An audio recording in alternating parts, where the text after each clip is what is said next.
La sociedad española del siglo XX ha protagonizado y se ha visto arrastrada por acontecimientos sociales, políticos y militares de gran magnitud. A grandes rasgos, son 5 los hitos que jalonan esta centuria, comenzando con la caída de la monarquía y la instauración de la Segunda República de muy corta vida.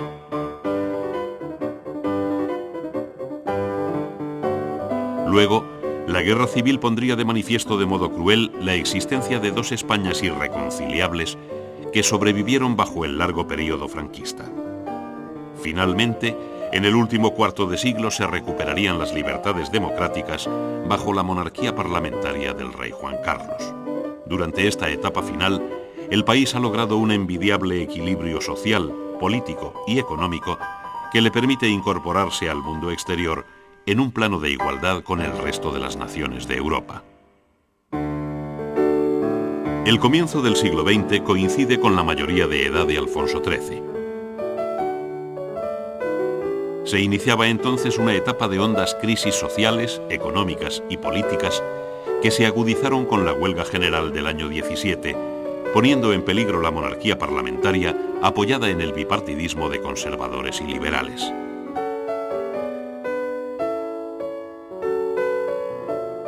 Fuertes tensiones sociales en Barcelona y en el campo andaluz precipitaron la dictadura militar del general Primo de Rivera entre 1923 y 1929, cuyo directorio militar, compuesto por varios generales, se vería sustituido por civiles. Pese a los logros de la dictadura, su fracaso político arrastró en su hundimiento a la monarquía, abriendo paso a la Segunda República en el 31.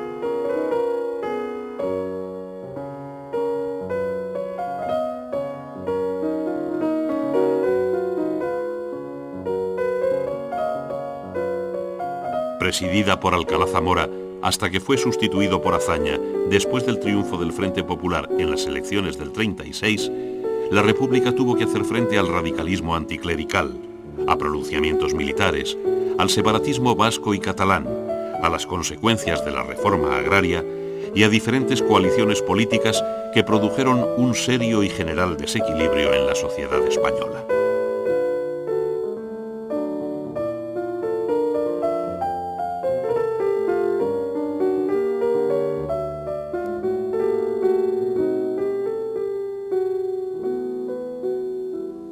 Ante esta situación, el alzamiento militar de julio del 36 trajo como triste consecuencia la guerra civil.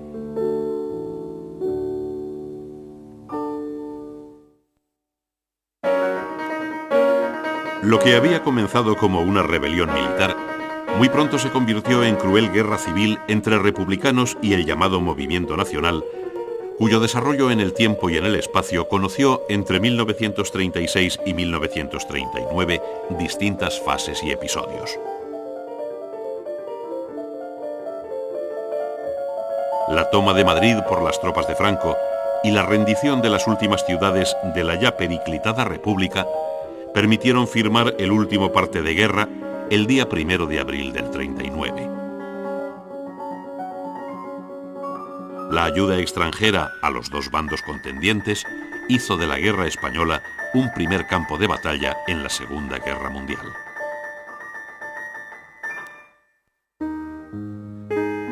El aislamiento exterior y el intento de una política autárquica caracterizaron los años más duros de la posguerra, años de escasez y racionamiento, hasta que en 1959, el año de la visita a España de Eisenhower, se produjo un cambio de orientación en la política económica con el Plan de Estabilización.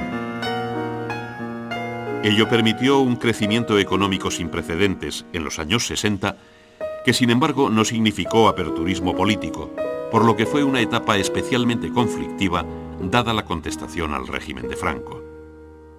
Una escalada de huelgas y una fuerte lucha en los ámbitos obrero, sindical y estudiantil jalonaron los últimos años del franquismo, que terminan tras el fallecimiento del general con la proclamación de Juan Carlos I como rey de España en 1975. El último cuarto del siglo XX vivió la transición política hacia la democracia desde que Adolfo Suárez fuera nombrado presidente del gobierno.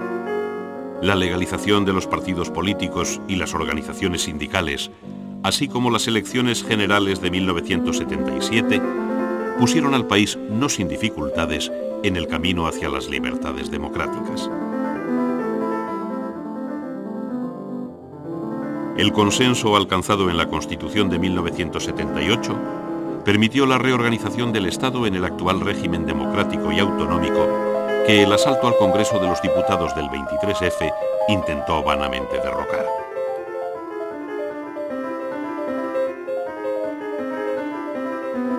Como contrapartida, en los años 80 el Estado español, en su apertura al mundo, se integró en la Comunidad Europea y en la OTAN, iniciando la década de los 90 con la Exposición Universal de Sevilla y los Juegos Olímpicos de Barcelona, dos muestras de la modernización del país al final de siglo.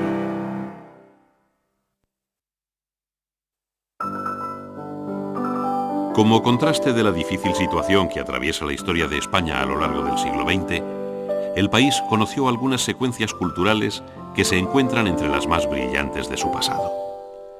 Mención muy especial merece el grupo de escritores, poetas e intelectuales que componen la Edad de Plata, cuya obra mantiene todo su vigor inicial. Otros campos registraron fuertes personalidades independientes y vinculadas al exilio o a largas estancias en el extranjero, como puedan ser la de Falla en el ámbito musical, Buñuel en el cine, Severo Ochoa en medicina o Arturo Duperier en el campo de la física. En el círculo de las humanidades, los nombres de Ramón Menéndez Pidal, Manuel Gómez Moreno o Xavier Zubiri recordarían que la filología, la historia o la filosofía contaron igualmente con figuras excepcionales.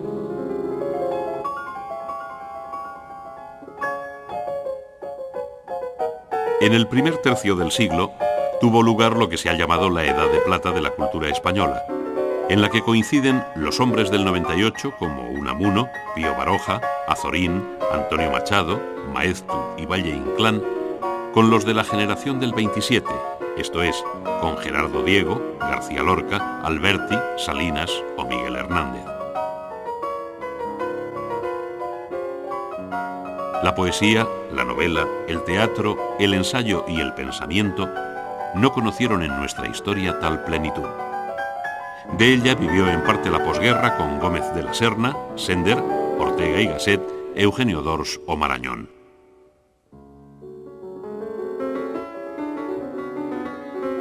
En los años 50 y 60, el teatro de Buero Vallejo y la novela de Sánchez Ferlosio o Delibes mantienen la vitalidad de la literatura española que el Premio Nobel ha ido reconociendo a lo largo del siglo en la obra de Benavente, Juan Ramón Jiménez, Aleixandre y Cela.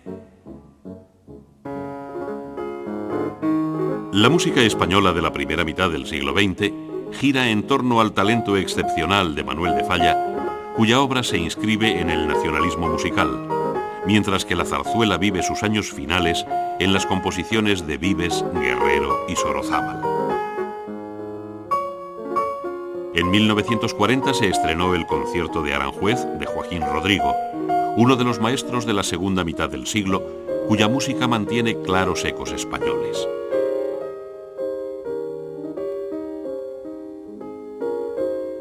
La guitarra y el violonchelo tuvieron en Segovia y Casals sus mejores intérpretes. A su vez, Ernesto Halffter completa la Atlántida de Falla, estrenada en los años 60, cuando su sobrino Cristóbal Halffter ha compuesto ya las microformas.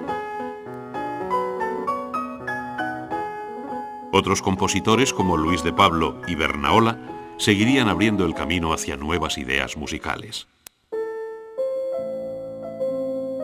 La fotografía fue desde el siglo XIX uno de los testigos más directos y veraces de cuanto ha sucedido en la Tierra, haciendo realidad una vez más el conocido dicho de que más vale una imagen que 1000 palabras. Fotografías anónimas y de autor nos han transmitido con un verismo insoslayable instantáneas de hechos cotidianos o de alcance histórico. Otros fotógrafos, en cambio, utilizaron la cámara con ojo de pintor, buscando la composición cuidada y dejándonos un legado de dimensión histórica, artística y etnográfica de primera magnitud. Los retratos de Kaulac a comienzos de siglo y el pictorialismo de autores como Ortiz Echagüe, uno de los últimos maestros de las llamadas impresiones nobles, abrieron el camino a la fotografía entendida como obra de arte.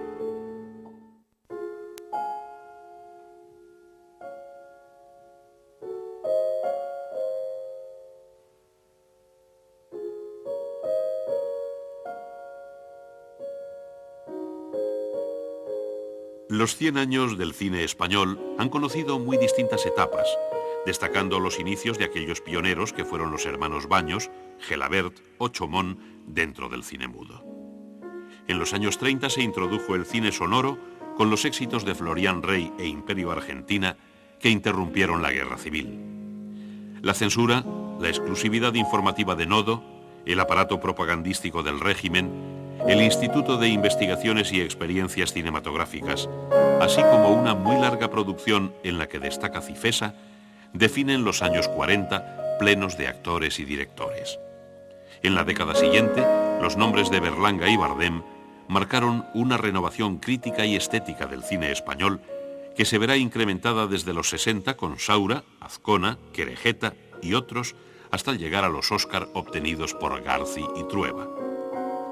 Al margen de esta larga experiencia interior, se debe citar a Luis Buñuel como una figura mítica de la historia del cine, cuya expresión entronca con la beta brava del arte español.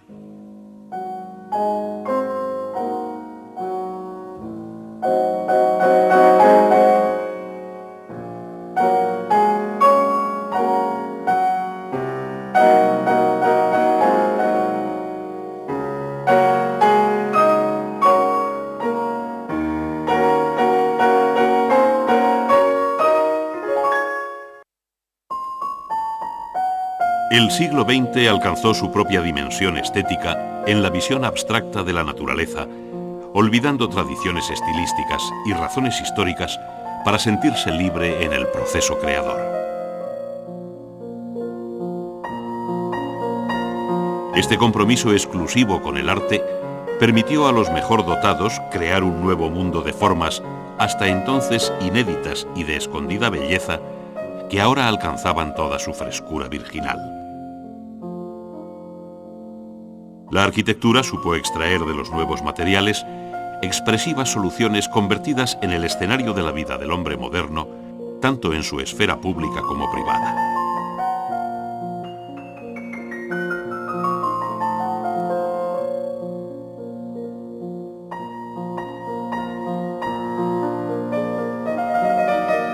La nueva escala conceptual del arte tuvo también en la escultura y en la pintura sendos campos experimentales donde la expresión individual prima sobre las grandes corrientes, multiplicando las tendencias hasta igualar en número el de los artistas.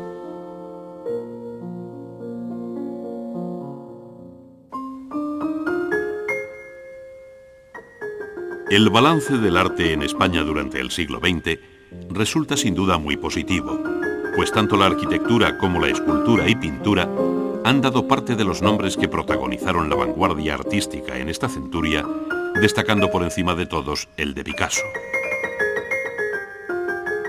Ellos compensan los momentos menos fuertes y de aislamiento que por razones políticas vivieron nuestros artistas, que poco a poco se fueron incorporando a las últimas tendencias y movimientos.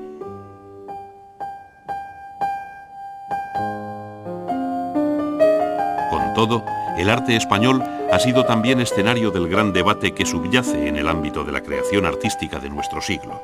Esto es, realismo e informalismo, naturaleza y abstracción, tradición y modernidad, que en un falso maniqueísmo ha superado la última generación de artistas jóvenes.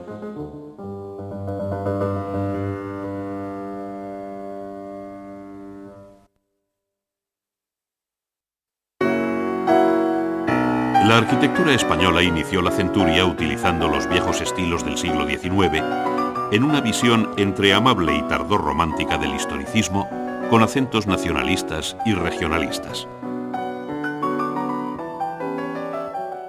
La influencia del movimiento moderno hizo girar la arquitectura hacia el racionalismo, que representaba un cierto grado de abstracción.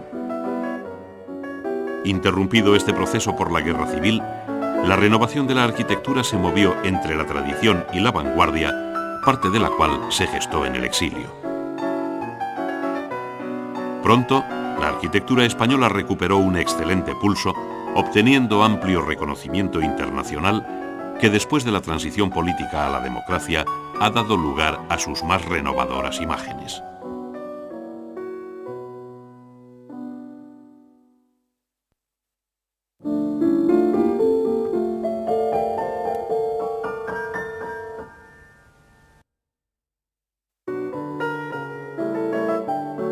La arquitectura española comenzó el siglo de la mano de los viejos estilos historicistas en una visión amable de la arquitectura entre el nacionalismo y el regionalismo.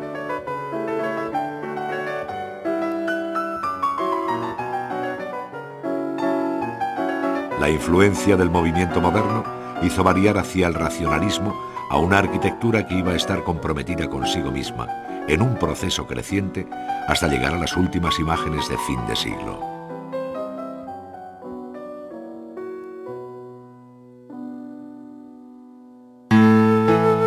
Entre 1900 y 1936, la arquitectura española, además del fenómeno modernista y ecléctico, vivió un monumentalismo historicista de raíz decimonónica, como puede verse en el emblemático monumento a Alfonso XII en el Retiro madrileño.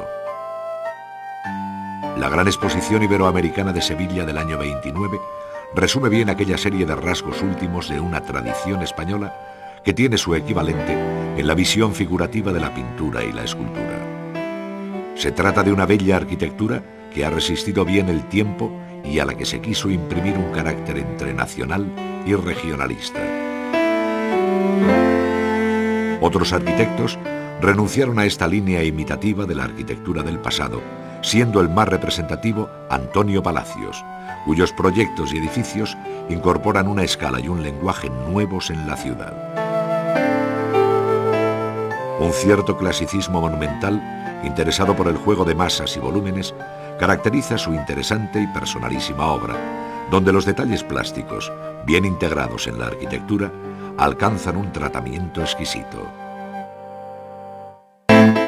Sobre la arquitectura de tradición ecléctica, fueron apareciendo en los años 20 nuevas formulaciones de cubista asepsia con detalles del Art Deco. Muy pronto, en los años 30, el influjo del movimiento moderno, que había dejado en nuestros suelos algunas muestras excepcionales, como el pabellón de Alemania en la Exposición de Barcelona del año 29, obra de Mies van der Rohe, dio lugar a la formación del grupo de arquitectos y técnicos españoles para el progreso de la arquitectura contemporánea, el llamado GATEPAC. Con ellos, la arquitectura fue hacia un planismo carente de ornato, en la que desapareció el color, resolviéndose el edificio en términos geométricos y lineales de carácter abstracto. Contrastando con ella, se dieron tardías formulaciones clasicistas de recuerdo alemán e italiano.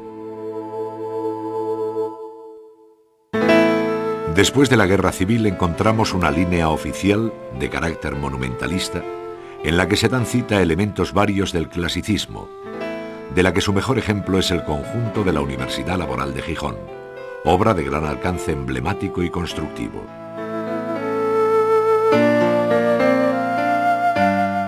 Con un criterio distinto, la antigua Delegación Nacional de Sindicatos mostraba una vía moderna, mientras que los poblados del Instituto de Colonización conjugaban la modernidad con la racionalidad de la arquitectura popular.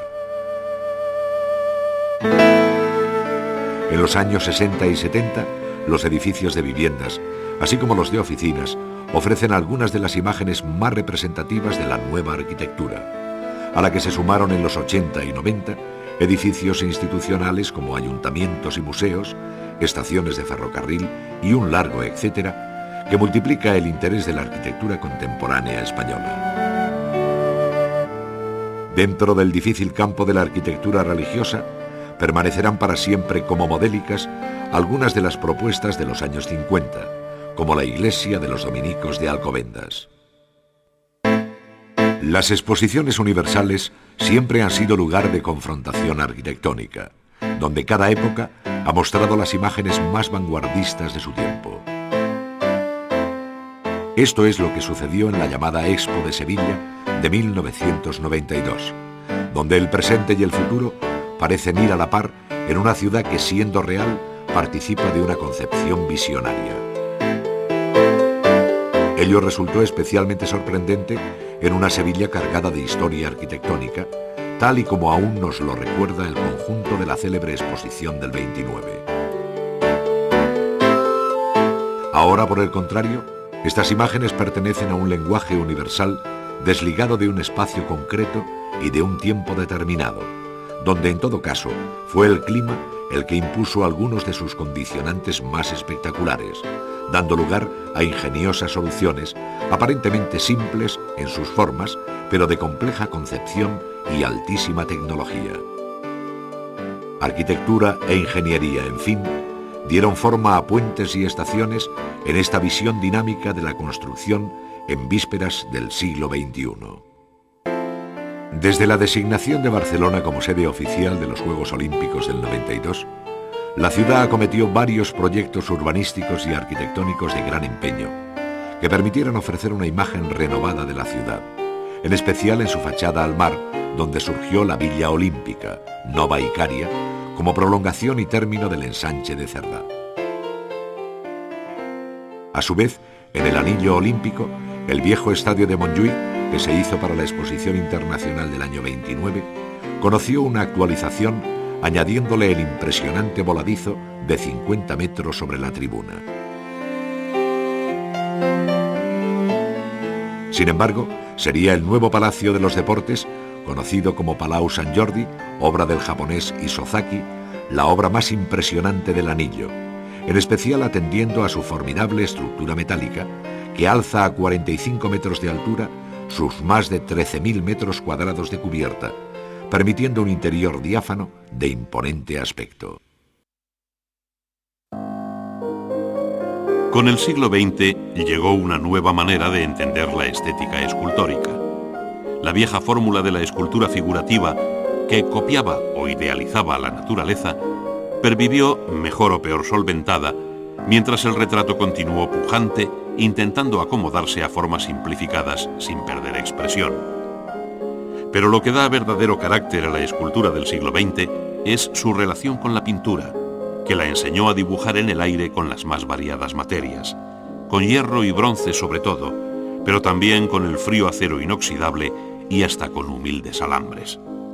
La simplificación, la expresividad y el respeto por el lenguaje propio de los materiales son los rasgos más relevantes de la que hemos dado en llamar escultura de vanguardia.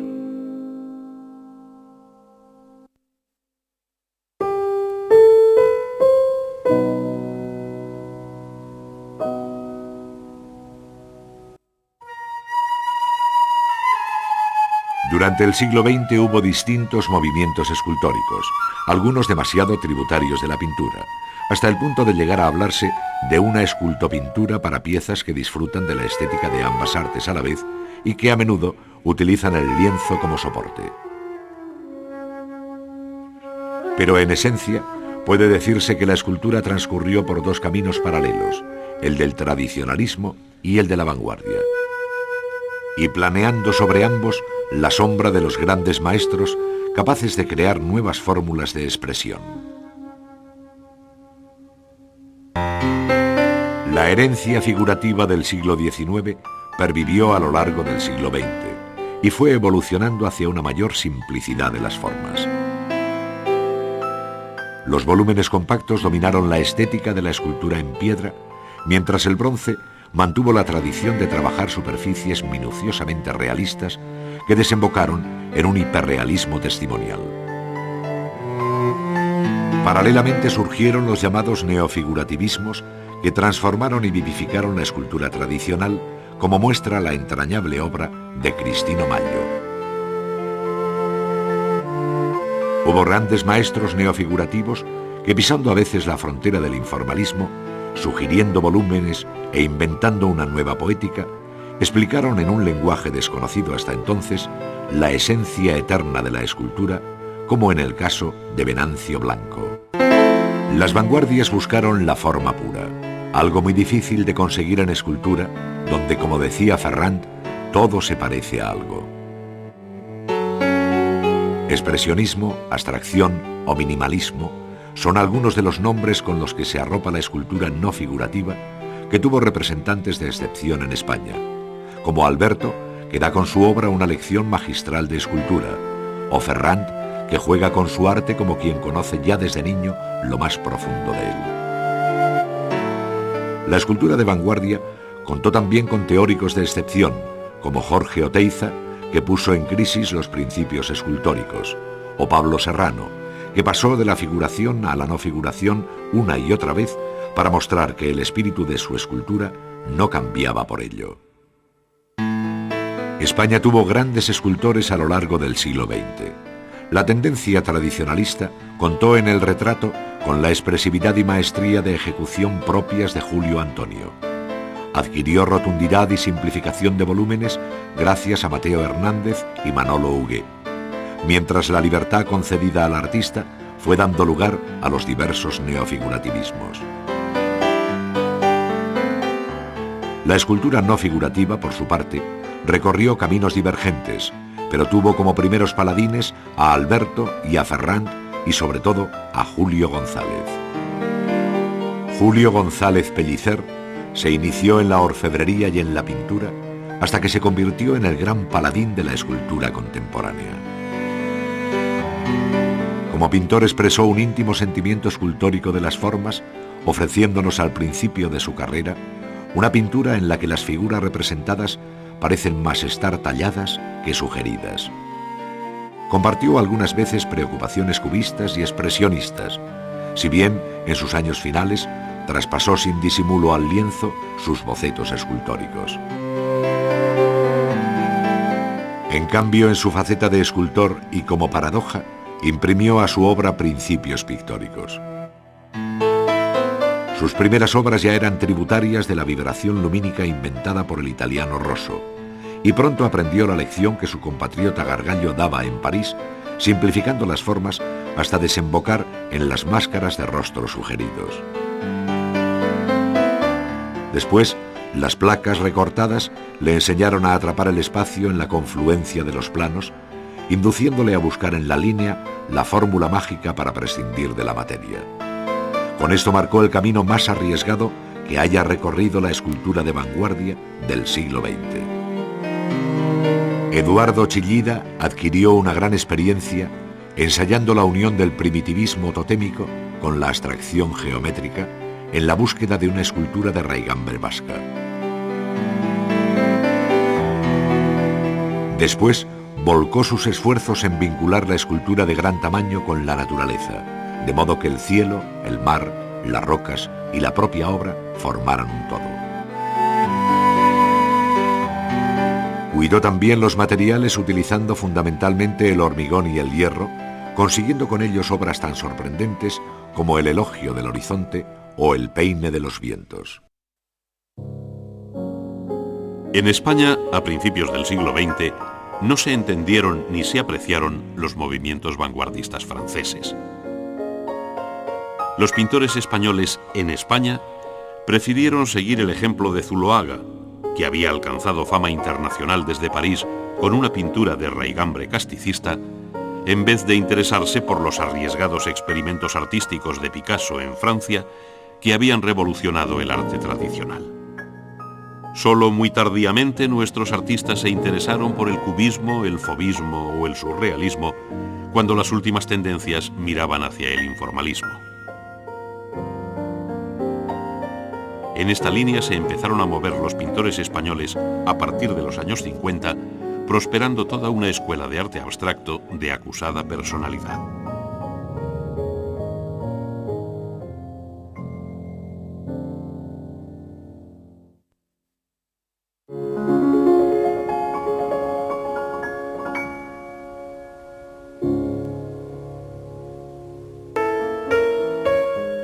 La pintura figurativa, tanto la más tradicional como la renovadora, contó con artistas excepcionales en los que palpitó la España profunda.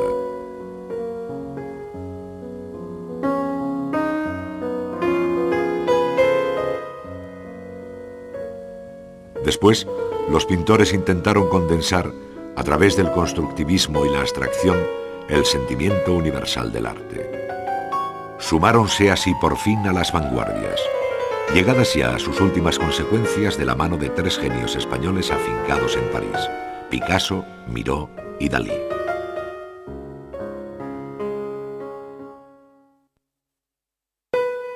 Desde 1900 los pintores españoles se esforzaron en renovar la pintura sin permitirla perder su dignidad y sin olvidar las lecciones que Velázquez y Goya daban desde el Prado.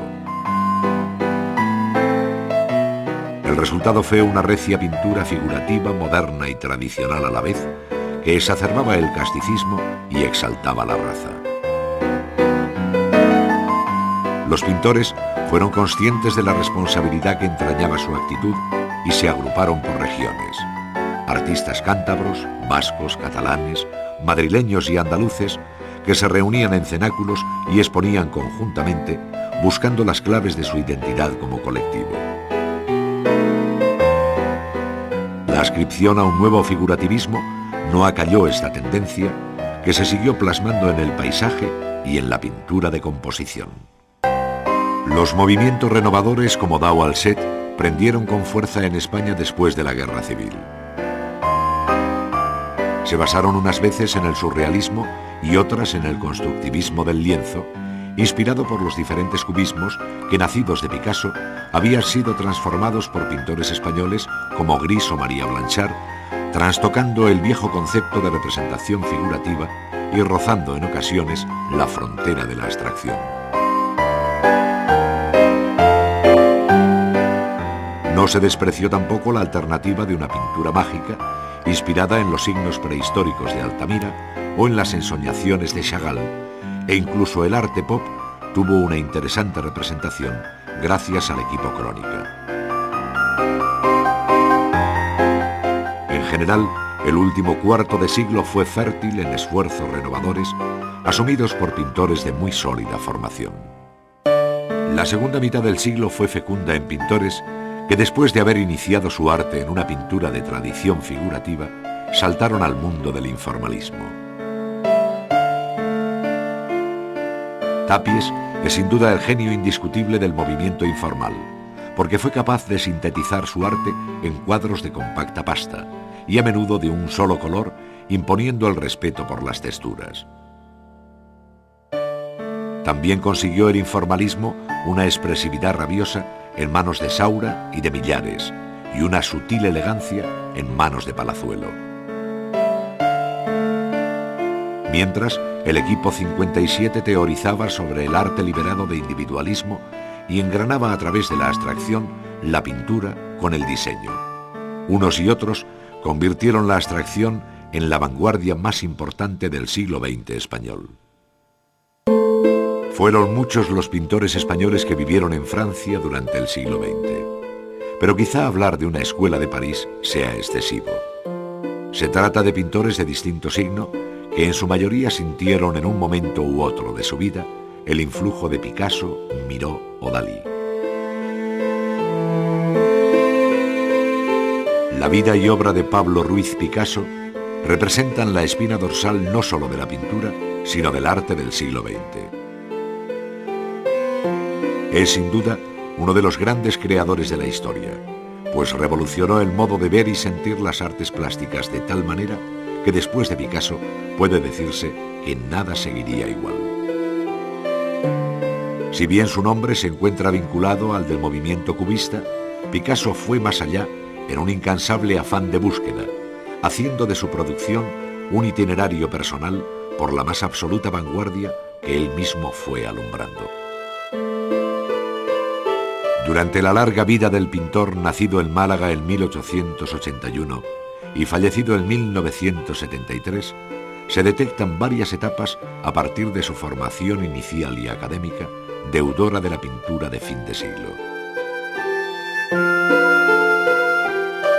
En 1901, y con estancias en París y Barcelona, comienza su época azul, a la que pertenecen obras como su autorretrato y La mujer con cuervo, cuya alargada figura sobre el frío fondo azul caracteriza este momento. Un mayor optimismo cromático y vital marcan la época rosa con amables temas circenses. En 1906, Picasso, atraído por el arte africano, inicia la llamada época negra, de conceptual y geométrica visión. Esta etapa culmina en el año siguiente con Las señoritas de Aviñón, que puede tenerse como el manifiesto del cubismo, a la vez que su amigo Braque se encontraba en una aventura semejante, haciendo progresar juntos el nuevo movimiento hasta 1914. En este periodo aparecen recuerdos de Cézanne con visiones de volúmenes cúbicos, como los bellísimos paisajes de Horta. A ello siguieron el cubismo analítico, en el que el objeto es sometido a un análisis fragmentario que lo hace casi irreconocible, y el cubismo sintético, cuya síntesis conduce directamente a la abstracción.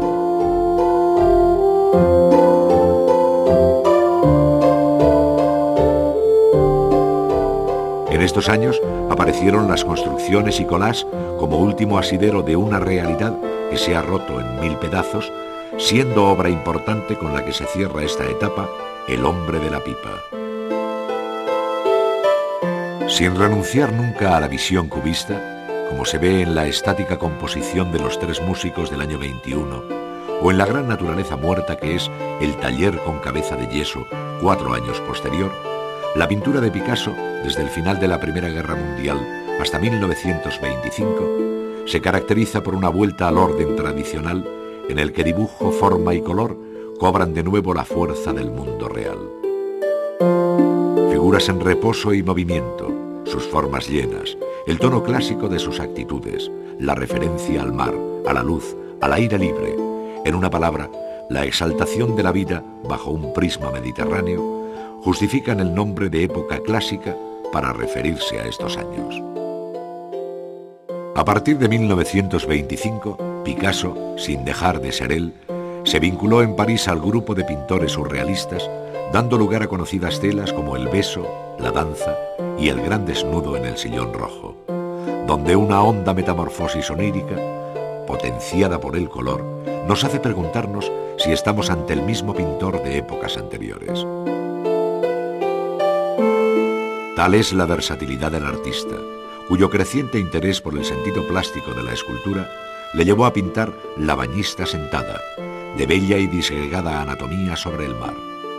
La visión simultánea del cubismo, de frente y de perfil al mismo tiempo, o desde diferentes puntos de vista, siguió firme en su obra, como se aprecia en las formas redondeadas de la mujer frente al espejo, o en la incómoda angulosidad de la mujer leyendo.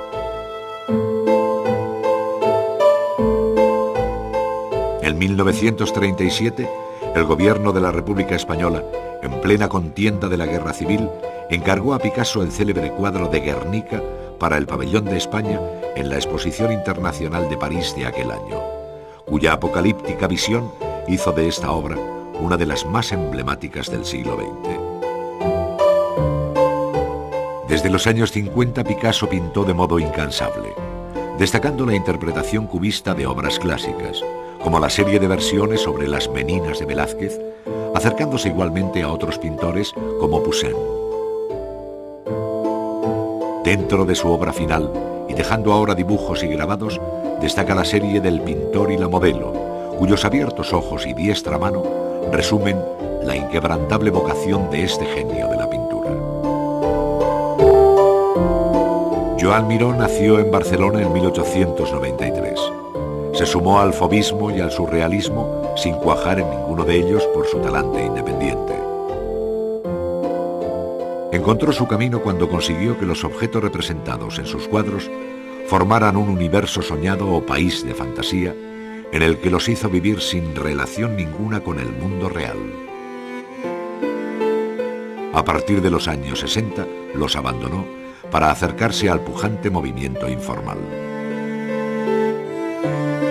Salvador Dalí, pintor de férrea formación academicista, pero de talante rebelde, se unió al movimiento surrealista en 1926 para militar bajo su bandera.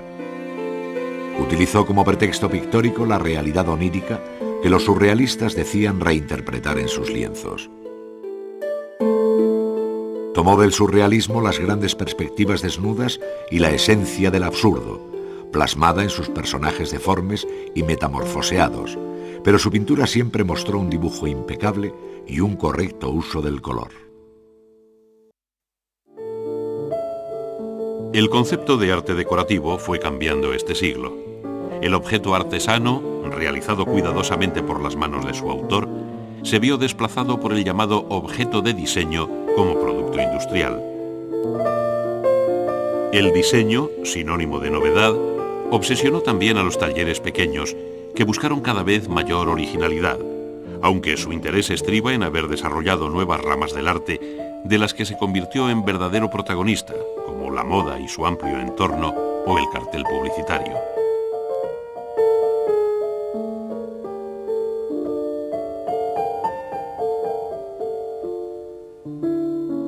Asimismo, las artes decorativas tradicionales, como la orfebrería y la cerámica, actualizaron sus formas, compitiendo con la renovación general del arte contemporáneo.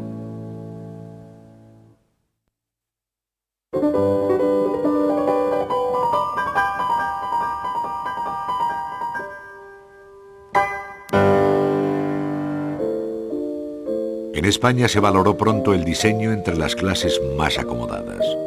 Los arquitectos trazaron en numerosas ocasiones el mobiliario de los espacios construidos por ellos, y pintores como Dalí experimentaron con el diseño llenando las estancias de fantasía.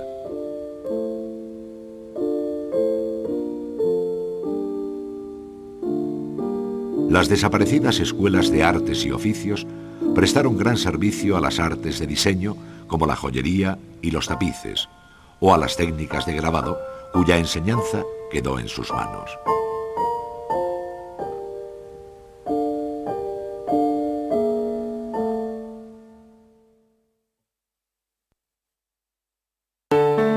La orfebrería se había sentido muy a gusto en el regazo del modernismo, y le costó mucho apartarse de él. El Art Déco le ofreció una nueva oportunidad que no rechazó.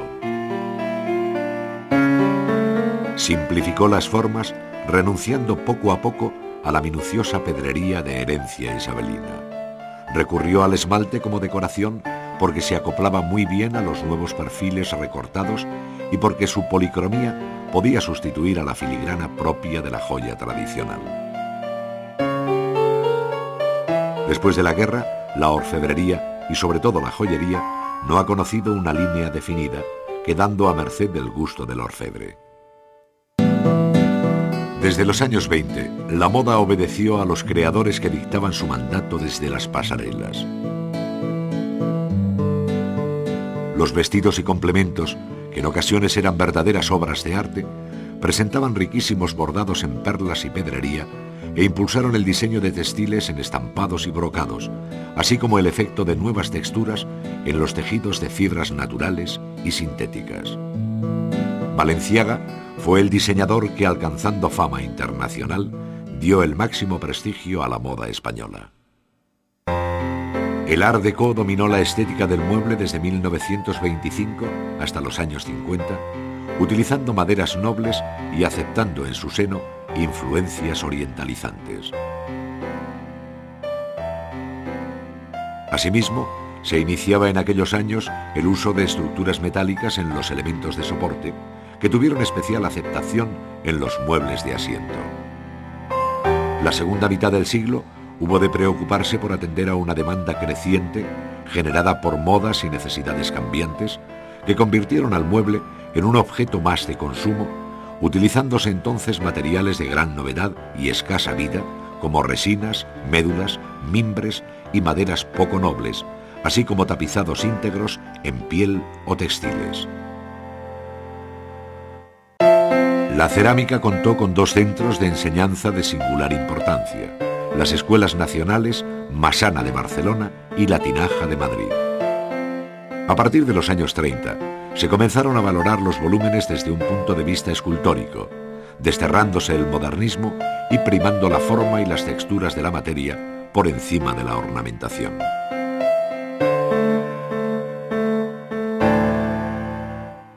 El cartel tuvo gran auge en España desde mediados de los años 20. Dedicados a la publicidad, los cartelistas dominaron una técnica de dibujo simple, pero vital e intencionado, que tenía la garra necesaria para llamar la atención e impactar a simple vista.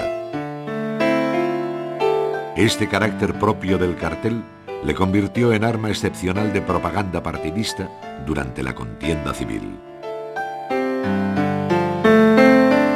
En los últimos 30 años del siglo, importantes ilustradores, grafistas y diseñadores volvieron a interesarse por el cartel con éxito, recuperándose parcelas que habían sido ya ocupadas por la creciente fotografía publicitaria.